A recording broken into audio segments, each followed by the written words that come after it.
اور یہ وقت ایسی چیز ہے کہ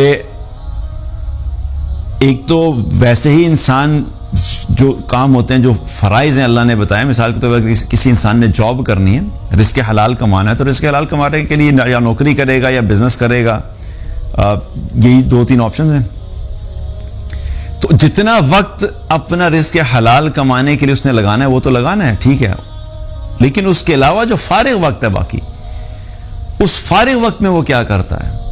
وہ جو فرصت کا وقت ہے، بیٹھ کے موویز دیکھتا ہے، یوٹیوب پہ سارا وقت بیٹھا رہتا ہے، فیس بک پہ بیٹھا رہتا ہے، گیمز کھیلتے رہتے ہیں، دوستوں کے درمیان بیٹھ کے گپ شپ لگائی، کھانا پیا کیا، پارٹیز ہو رہی ہیں، ایک دن ایک پارٹی چل رہی ہے، دوسرے دن دوسری پارٹی چل رہی ہے، سارا وقت بیٹھے ہوئے ہیں، کھانا پینا ہو رہا ہے، گپیں لگ رہی ہیں.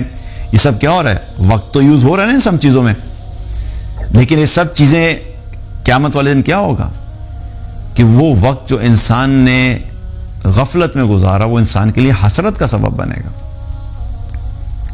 کاش کہ اس وقت میں 2 نفل اور پڑھ لیتا، کاش میں اللہ کا ذکر تھوڑا ایکسٹرا کر لیتا. یہ سب چیزیں کرنے کے لیے آپ کو وقت چاہیے نا. کاش میں قرآن کی تلاوت کر لیتا، کاش میں اللہ کے دین کا علم سیکھ لیتا اور اس کو سیکھ کے لوگوں تک پہنچا دیتا. کاش اللہ کے دین کے لیے میں نے کچھ وقت نکالا ہوتا اور اللہ کے دین کو پھیلانے کے لیے کوشش کی ہوتی.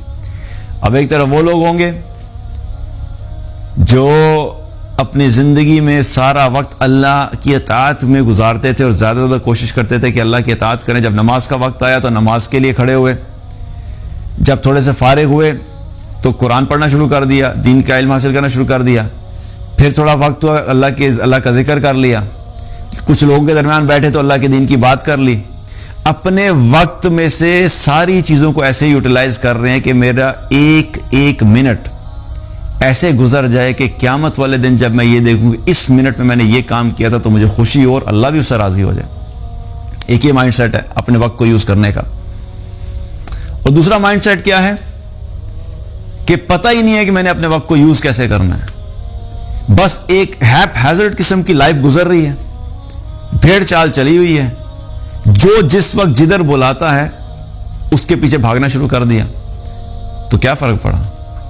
وقت ضائع ہو گیا، ہاتھ سے نکل گیا. اب کیا ہے کہ ایسے شخص کو حسرت کے سوا تو کچھ بھی نہیں ہوگا قیامت والے دن.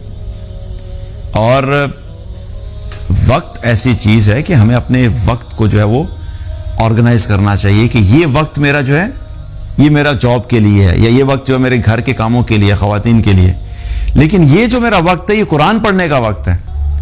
اب قرآن پڑھنے کے وقت میں کوئی کمپرومائز نہیں کروں گا. اس وقت میں مجھے قرآن پڑھنا ہے، چاہے مجھے میرا فرینڈ بتائے آجا جگر باہر چلتے ہیں، چلو آؤ فلاں کام کرتے ہیں، ادھر چلتے ہیں. نہیں، ہمیں لوگوں کو بتا بھی دینا چاہیے. ہمیں یہ بھی سیکھنا چاہیے کہ کبھی کبھی ہم لوگوں کو کہہ دیں یہ وقت جو ہے یہ خاص جو ہے میں نے جو ہے اس میں مصروف ہوتا ہوں، مجھے کچھ اور میری کمٹمنٹس ہیں، میری اللہ کے ساتھ کمٹمنٹس ہیں. قرآن پڑھنا کیا ہے؟ وہ بھی اللہ کے ساتھ کمٹمنٹ ہے نا. میری اور کمٹمنٹ ہے، میں اس کام کے لیے نہیں جا سکتا.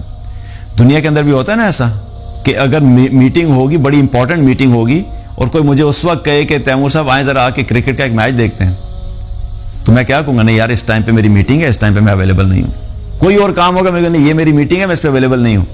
تو جب آپ اپنی لائف میں ایک ٹائم رکھیں گے کہ مجھے یہ قرآن پڑھنا ہے، اس میں اویلیبل نہیں ہوں، تو آپ اس قرآن کو پھر پڑھیں. یہ ٹائم ہے میرے فلاں لوگوں کے ساتھ بیٹھ کے دین کی بات کرنی ہے، اس میں اویلیبل نہیں ہوں.